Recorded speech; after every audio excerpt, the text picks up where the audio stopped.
मेरा नाम मुस्कान है और ये हिस्ट्री मेरे शौहर के साथ गुजरे 3 खौफनाक दिनों के बारे में। खास तौर पे मैं जिंदगी भर वो दिनों को नहीं भूल सकती। ये हिस्ट्री 2018 का है, जब मेरे शादी को 1 साल से ज्यादा हो चुका था। उस वक्त हमारी बेटी लगभग 6 मंथ की थी। मैं भारत जयपुर से हूँ। उस वक्त मेरे शौहर की तबीयत मुसलसल खराब होने लगी थी, मगर हर बार जब भी टेस्ट कराते रिपोर्ट नॉर्मली आती थी। उनका वजन लगभग 70 किलो था, घटते घटते 40 या 42 किलो का हो गया था। वो दिन ब दिन कमज़ोर होते जा रहे थे। उसी दौरान उनकी नौकरी भी ख़त्म हो गई। इसी वजह से फाइनेंस कंडीशन भी काफ़ी ख़राब हो चुके थे। मैं इसी वक्त अपने ससुराल में रहती थी, जहाँ में सास ससुर जेठ जेठानी और उनके बच्चे भी थे। एक दिन मेरे शौहर लगभग शाम को 4-5 बजे घर से निकला। उन्होंने कहा कि उनका कोई फ्रेंड उनको इनवाइट किया है। और एक बात मैं बताना चाहूँगा, मेरे शौहर को परफ्यूम लगाने का बहुत शौक था। वो परफ्यूम का शौकीन थे, तो उस दिन भी अपना फेवरेट परफ्यूम लगा के निकला घर से। फिर रात तकरीबन 8 बजे वो घर वापस आया। जब आया तब इनका अंदाज बिल्कुल बदला हुआ था। वो अजीब और गरीब बातें करने लगे, जैसे किसी और ही दुनिया में हो। फिर अचानक वो सीधे छत पे चले गए। मेरे छत के पीछे एक खाली मैदान था, वहाँ जाके इन्हें अचानक हिचकियाँ आने लगी। फिर मैं वहाँ गया और इन्हें अपने साथ नीचे लेके आई। फिर जब ये अपने कमरे में आई, तब जब इनका नज़र अपने बेटी पे पड़ी, जो मेरी बेटी झूले पे सो रही थी। बेटी को देखते ही वो जोर जोर से चीखने चिल्लाने लगे और घबराने लगे। बेटी को देखते घबराहट में बोले, इसे छोड़ दो, इसे जाने दो, इसे मत ले जाओ। मैं हैरान रह गई और फौरन पूछा, क्या हुआ? अब ये क्या कह रहे हैं? फिर ये कपकपाती आवाज से कहा, इसे इसे झूले से नीचे निकालो, झूले से बाहर निकालो, कुछ कुछ हो जाएगा। इनके खौफजदा आवाज सुन के मेरे सास भी कमरे में आ गए। मैं घबरा के बेटी को इनके हवाले कर दिया, तो इसे दूसरे कमरे में ले गए। मुझे समझ में नहीं आ रहा था कि मेरे शौहर को अचानक क्या हो गया था, लेकिन ये सब अभी तो शुरुआत थी। आने वाली रात और भी ज्यादा खौफनाक होने वाली थी। मैंने सोचा शायद दोबारा तबीयत खराब हो चुकी है और बुखार दिमाग पे चढ़ गया। फिर अचानक मेरे शौहर चीखते कमरे से बाहर चले गए। बार बार कह रहे थे, मेरे बच्ची, मेरे सप्पू, मेरे बच्ची, मेरे सप्पू। आपको बताते चलूं, मेरे कमरे के बाहर खुली छत थी और इसके बाद नीचे बरामदा था। और ये पुराना घर था और रोशनी के लिए बीच का खुला जगह छोड़ा गया था। इसमें कोई हिफाजती दीवार या कोई रेलिंग नहीं था। उसी खुली जगह की ओर बढ़ रहे थे और मुसलसल चीख रहे थे।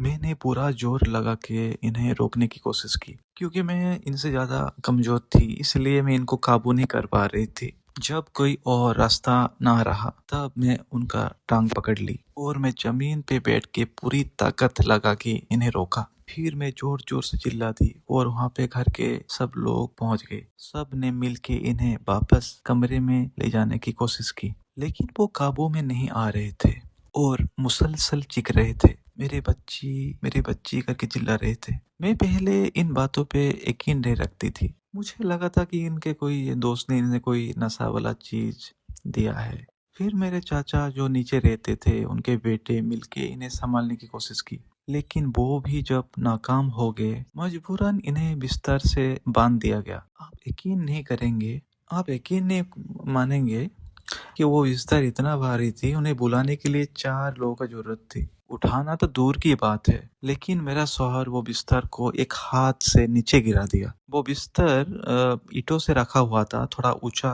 लगे, इसलिए थोड़ा ऊंचा कराने के लिए ईंट नीचे रखा रखा हुआ था, ताकि वो बिस्तर को थोड़ा ऊंचा हो। ये देखकर मैं घबरा गई और फौरन अपने भाई को फोन किया। जब वो आया, वो भी विश्वास नहीं किया। उसे भी लगा कि इसका कोई फ्रेंड ने इसे कोई नशा भरा चीज पिला दिया है। उसने कहा कि इसने कोई नशा किया है, इससे फौरन चना खिलाओ। लेकिन इसे चना खिलाने की कोशिश की, पर उसमें भी कोई फर्क नहीं पड़ा। फिर इसने मुझे पूछा, मेरे भाई ने, कि ये कहाँ गए थे। मैंने कहा कि ये अपने दोस्त के पास गए थे। फिर हम इनके फोन से इनका जितना भी दोस्त था सबको फोन किया कि हम मालूम कर सके कि उनके फ्रेंड लोगों ने इनके साथ क्या किया, लाइक क्या खिलाया इनको। इसलिए पर सब ने इनकार कर दिया कि उन लोगों ने मेरा शौहर के साथ मिले ही नहीं है। फिर मेरे भाई ने घर के सब लोगों को बुलाया। फिर मेरे एक कजन के सर जो मुझे चाचा जी लगते हैं, जो मेरा चाचा जी लगते हैं, दम किया हुआ पानी लेके आए। फिर वो दम किया हुआ पानी मेरे सर के ऊपर छिड़का। वो काबू से बाहर हो गए और बुरी तरह चीखने चिल्लाने लगे। फिर सबने इन्हें पकड़ा। उसके बाद मेरा वालिद साहब किसी आलिम को लेके आए। फिर आलिम साहब इनका हाथ पकड़ा और सवाल करने लगे, तू कौन है, तेरा नाम क्या है? मेरे शौहर जो 40 किलो के थे, इन्हें 6 लोगों ने पकड़ के रखा था, क्योंकि वो बहुत बड़ा ताकत अब उसके अंदर आ गया था, पता नहीं कैसे, और खुद को छुड़ाने की कोशिश कर रहे थे। फिर अलीम साहब कुछ आयत पढ़ के इन पे दम किया और वो दम किया हुआ पानी इन्हें पिलाया। थोड़ी देर के बाद वो नॉर्मल हो गए। फिर जब वो नॉर्मल हो गए तो फिर हैरानी से देखने लगे और पूछने लगे, ये सब इतना सारा लोग यहाँ पे क्या कर रहे हैं? रात के इस वक्त क्या हुआ है? हमने इन्हें तसल्ली दी और कहा, आपको बुखार हुआ था, सब आपके खैरियत मालूम करने के लिए आए थे। कुछ देर के बाद सब लोग वापस चले गए, लेकिन मेरे भाई ने कहा कि वो थोड़ी देर के बाद रुक जाएगा, ताकि कुछ दोबारा हो, कुछ प्रॉब्लम तो वो संभाल सके। और हम कमरे के बाहर बैठ गए और हमारा शौहर अंदर सो गया। लेकिन हमने कमरे की लाइट बंद कर दी और दरवाजा खोला छोड़ दिया। रात को 12 बजे जैसे ही वक्त हुआ, अचानक मेरा शौहर जाग गया और दरवाजा के सामने जमीन पे बैठ गया। अपना चेहरा अपने घुटनों के सामने झुका लिया और आहिस्ता आहिस्ता झूलने लगे, जैसे किसी और दुनिया में हो। मेरे भाई ने इन्हें आवाज दी, लेकिन इन्होंने कोई आवाज नहीं दिया, कोई जवाब नहीं दिया। फिर दोबारा आवाज दिया तो ये आहिस्ता अपना सर उठाया। मेरे भाई ने फिर कहा, सो जाओ, आप ऐसे क्यों बैठे हो? मगर मेरे शौहर ने कोई जवाब नहीं दिया और दोबारा झूलने लगे। ऐसे कैफियत लगभग 15 मिनट तक चलने लगी और हम बाहर से बस देखते रहे। फिर वो अचानक दोबारा नॉर्मल हो गए, जैसे कुछ हुआ ही ना हो। मेरे भाई ने अब पूछा, मैं अब जाऊं? मेरे शौहर ने आहिस्ता से कहा, हाँ अब जाए, मैं ठीक हूँ। फिर मेरा भाई चला गया। पर आप यकीन नहीं माने, ऐसा घर वाला, ऐसा फैमिली कहीं पर भी नहीं देखा कि ऐसा होने के बावजूद भी सब लोग रिलैक्स करके सो रहे हैं घर पे अपने अपने कमरे में, जैसे कुछ हुआ ही ना हो। यहाँ तक कि मेरे सास ससुर भी अपने कमरे में चले गए। सिर्फ मैं और मेरा भाई ही जाग रहे थे। जब मेरा भाई चला गया तब मेरे सास आई और मुझे कहने लगी, आप इस कमरे में मत जाओ, तुम्हें भी कुछ हो जाएगा, इसे अकेला सोने दो, दूर हो इससे। उस दिन पहली बार मैं अपने सास को पलट के जवाब दिया, अगर डर के मारे इन्हें सब लोग अकेला छोड़ देगा तो इनके साथ कौन होगा? मैं इन्हें अकेला नहीं छोड़ूंगी, जो होगा दिखा जाएगा। फिर मेरे सास कुछ ना बोली, खामोश होके वापस अपने कमरे में चले गए। फिर मैं अपने बच्ची को झूला पे सुलाया और मैं अपने शौहर के पास गई और उन्हें दम करने लगी। और मेरे शौहर पूरी रात खौफ से कांपते रही और मुझसे कहते रही, आप मेरे साथ ही रहना, मुझे छोड़ के मत जाना। फिर थोड़ी देर के बाद वो लड़सती हुई आवाज से कहने लगी, वो मुझे डरा रही है, वहाँ वहाँ कोने में। फिर मैं उन्हें तसल्ली दी, वहाँ कोने में कोई नहीं है, आप आराम से सो जाइए। फिर मैं इन्हें अपने हाथ पे सुलाया और इनके सर पे हाथ फेरती रही और मुसलसल आयत पढ़ती रही। जैसे तैसे रात गुजरी, फजर का वक्त हुआ, तब इन्हें थोड़ी सी तसल्ली हुई और अपनी नींद पे चले गए। सुबह जब वो वापस उठे तो एकदम खामोश और गुमसुम थे और किसी से बात नहीं कर रहे थे सिवा मुझसे। फिर मैं इन्हें कुछ खाने को लिए दिया। फिर ये कहने लगे कि पहले आप खाओ। फिर मैं एक निवाला खाया, फिर वो खाना शुरू कर दिया। लेकिन इनको जो खा रहा था, खाने का अंदाज बिल्कुल अलग था। लाइक ऐसा खा रहा था, 4-5 रोटी को उलट पलट करके बीच का निवाला खा रहे थे। एकदम अजीब से करके खा रहे थे, एकदम अलग अंदाज, खाने का अंदाज एकदम अलग जैसा था। ये पहले ऐसा नहीं खाते थे। फिर जैसे दोपहर का वक्त हुआ, वो अपने कमरे में इधर उधर घूम रहे थे। उनकी आंखें एक आंखें में कभी नहीं भूल सकती। वो एक जगह में खड़े नहीं रह था। जब मैं उनकी नजर मिलाती, वो एक जगह में रुक ही नहीं पा रहा था। ऐसा लग रहा था कि वो मेरा शौहर है ही नहीं। ये सिलसिला लगभग 15 मिनट तक चलता रहा। फिर वो बैठ गए, फिर मैं अंदर गई और इन्हें पानी पिलाने की कोशिश की। फिर ये कहने लगी कि ये पानी मत पीना, दूसरा लाके दो। फिर मैं चुपके जाके दम किया हुआ पानी दूसरा पानी में मिलाया और इन्हें लाके दी। फिर जैसे ये दूर आते हुए पानी को देखा, मेरा हाथ झटक दिया और पानी का गिलास नीचे गिरा दिया। उस वक्त इनके आंखों के साथ इनका चेहरा भी अजीब हो गया था। बार बार मुंह डरा मेरा बना रहे थे। फिर मैं पढ़ने लगी और जितना देर में उनसे बात करने लगी और मेरा पढ़ना जारी था। फिर वो लेट के बिस्तर पर और अपना सर मेरे गोद में रखा और खौफ ज्यादा होने लगे। मैंने पूछा क्या हुआ है, और इन्होंने कोने की तरफ इशारा किया पर कुछ नहीं बोले।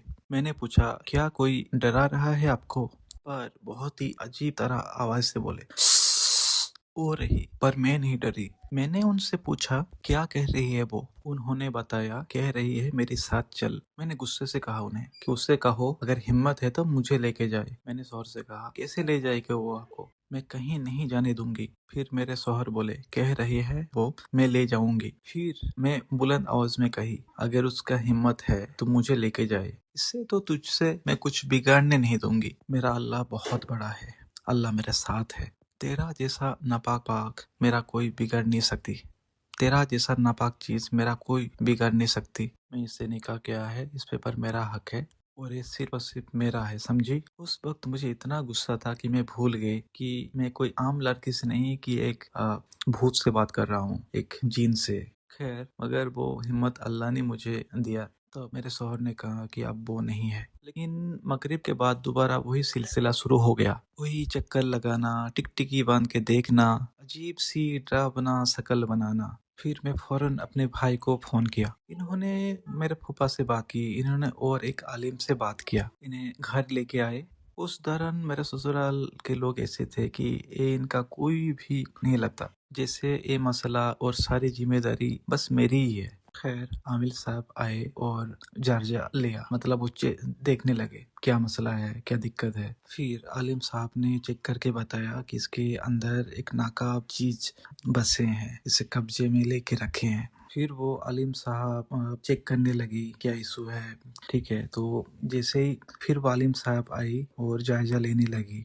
फिर आलिम साहब ने कहा कि अच्छी चीज ये है कि ये जो गलत चीज है, ये जो नापाक चीज है, अच्छी बात ये है कि इनके अंदर नहीं है, ये बाहर ही है, पर इससे काबू पाने की कोशिश की है। उन्होंने कहा कि मैं कल इनका बंदोबस्त कर दूंगा। आज के लिए कुछ ताबीज बना के दे देता हूँ। एक इनके बाजू में बांधना है, एक इनके पीलों के नीचे रखना है और एक इनके घर के किसी जगह पे बांध देना है। मैंने वैसे ही किया, लेकिन उन्होंने बहुत मुश्किल से वो ताबीज अपने बाजू में बंधा। उसकी वजह से वो रात भी आराम से गुजर गए। फिर अगले दिन वही सब कुछ हुआ जो पिछले 2 दिनों से हो रहा था। शाम को फिर आलिम साहब आए, उनके साथ फूफा, चाचा, भाई सब लोग आए।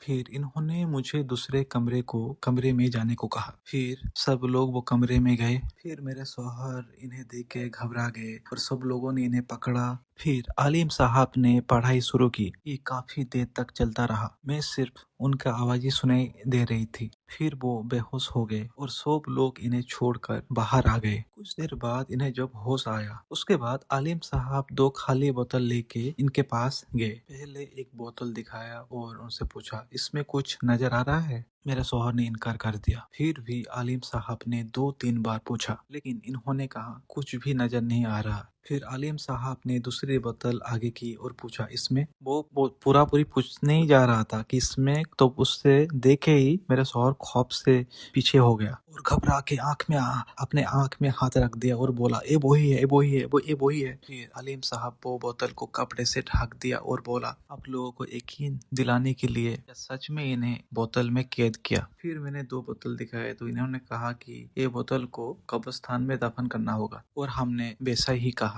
और हमने वैसे ही किया। इसके बाद मेरे शौहर को 3 दिनों की कोई भी बात याद नहीं थी। इन्होंने मुझसे पूछा मेरे जिस्म में इतना निशान कैसे आए, क्या हुआ था। मैं आपको बता दूं, जब वो बेकाबू होते थे तब वो खुद को अपने नाखूनों से नोच लिया था, पर मैंने इन्हें ये नहीं बताया और कहा आपका एक हादसा हो गया था। पर उन्होंने कहा ये तो हादसे का निशान नहीं है, इसे तो लग रहा है कि नाखूनों का निशान है। उस दिन तो मैंने इन्हें कुछ नहीं बताया। कुछ दिनों के बाद मैं इन्हें पूरी बात बता दी। ये बार बार पूछ रहे थे तो मैंने सब कुछ बता दिया। जब मैंने पूरी बात बताया, मुझे कुछ भी याद नहीं है। मुझे कुछ भी याद नहीं है कि ये कैसे हुआ, कि मैं घर से निकल के कहाँ गया था, मेरे साथ क्या हुआ था। बस उस औरत का शक्ल याद है। नीले रंग के कपड़े पहने हुए थे, उनका रंग काला था। उसके बाल चेहरे पे आए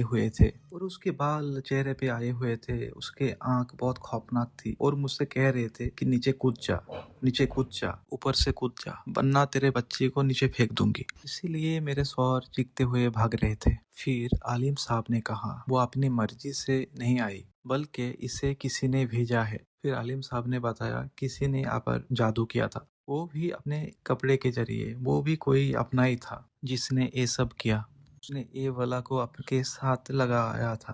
पहले तो आपके सेहत पर असर हो रहा था, लेकिन जब आप कमजोर हो गए तब ये चीज आप पे हावी हो गए। फिर ये 7 मोमबत्तियां दी और कहने लगी कि रोज एक जलानी है, वो भी कमरे में अंधेरा करके, और इसकी लू में देखते रहना है। तुम्हें ये भी पता चल जाएगा कि ये किसने की है, लेकिन एक शर्त है, ये बात अपने तक ही रखना है, ना ही किसी को बतानी है, ना ही ये बात उस शख्स को जाके बतानी है। मैं सिर्फ इसलिए कह रहा हूँ ताकि आप उस शख्स से बचे रहे। फिर उसने ऐसा ही किया, तो उसको बाद में पता चल गया कि किसने किया था, लेकिन इसने भी मुझे उस इंसान का नाम नहीं बताया। ये चीज मुझ पर भी असरअंदाज होने की कोशिश की, लेकिन अल्हम्दुलिल्लाह कामयाब नहीं हुई और मेरे शौहर पर ये सब असर कर गया। खैर, अब अल्हम्दुलिल्लाह अब वो बिल्कुल सेहतमंद है, बिल्कुल अच्छे हैं, कुछ भी प्रॉब्लम नहीं है अभी। और मेरा बेटी अब 8 साल की हो चुकी है और मेरा एक बेटा भी है। सब अल्लाह की मेहरबानी है, अल्हम्दुलिल्लाह। ऐसा कोई और मेरे भाई बहन इसी दिक्कत परेशानी में है तो मैं दुआ करूंगा अल्लाह उनको ठीक करे। आमीन सुम्मा आमीन। तो दोस्तों, ये थी आज की कहानी। अगर कहानी अच्छा लगा तो चैनल को सब्सक्राइब कीजिए, वीडियो को लाइक कीजिए और शेयर कीजिए दोस्तों। थैंक यू गाइस, मिलते हैं दूसरी हिस्ट्री पर। Thank you guys.